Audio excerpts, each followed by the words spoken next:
Welcome back to my channel, everyone.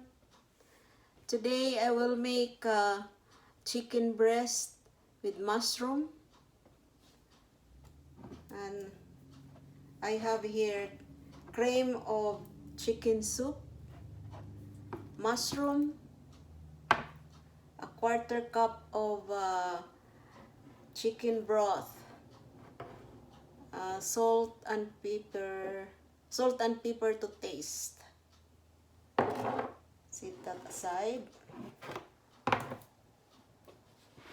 And I have here 3 pieces of chicken breast, and I will cut it in half. There is bones in it. You can make without bones, but I like chicken breast with bones in it. So I will cut it in half.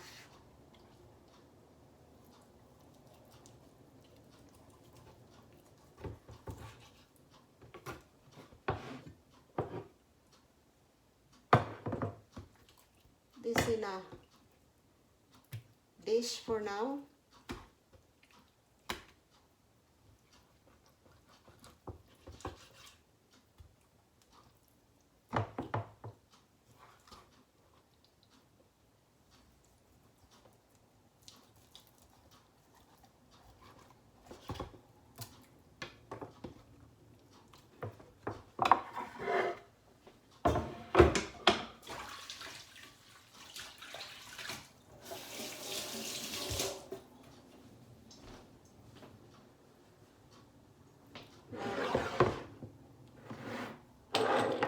Add salt and pepper.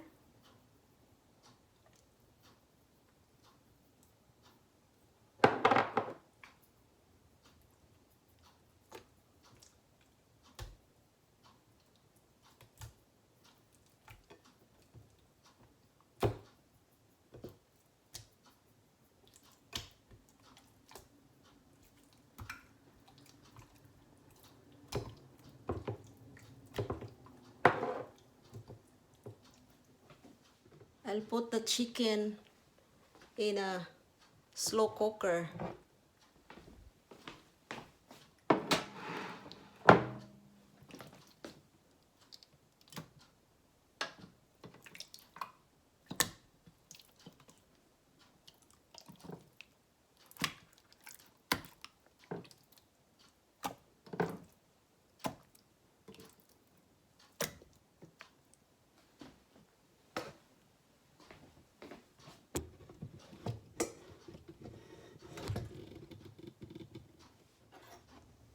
And I will mix together the chicken soup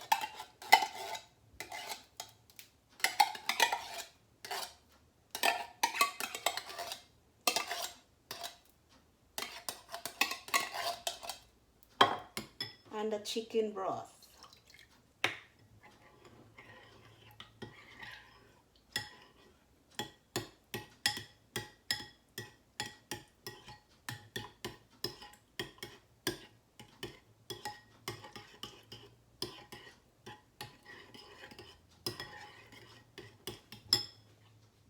Pour over the chicken.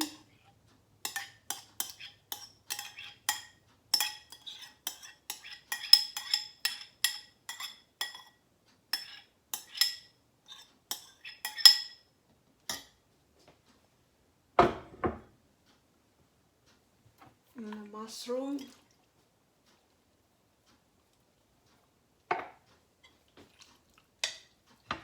Stir it.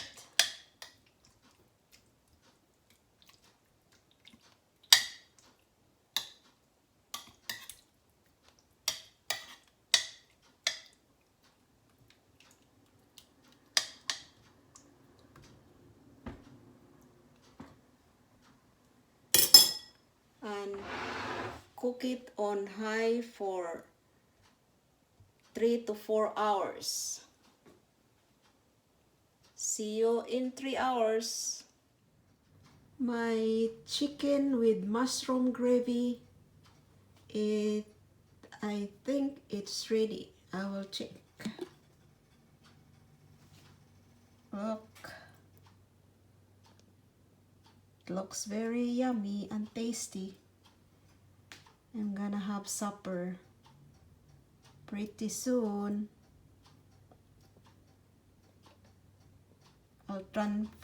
I will transfer this into a plate.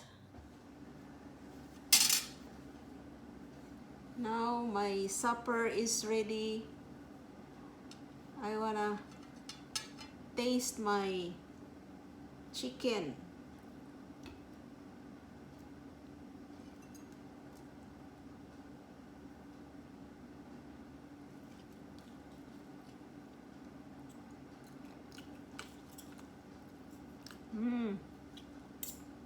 It's very tender.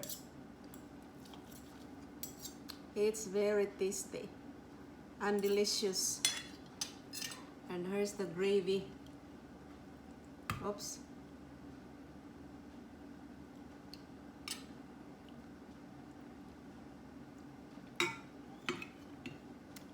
Okay guys, thank you for watching my video. I'm just gonna eat this. It's my supper. Thanks a lot for watching my video and you have a nice day. Bye-bye.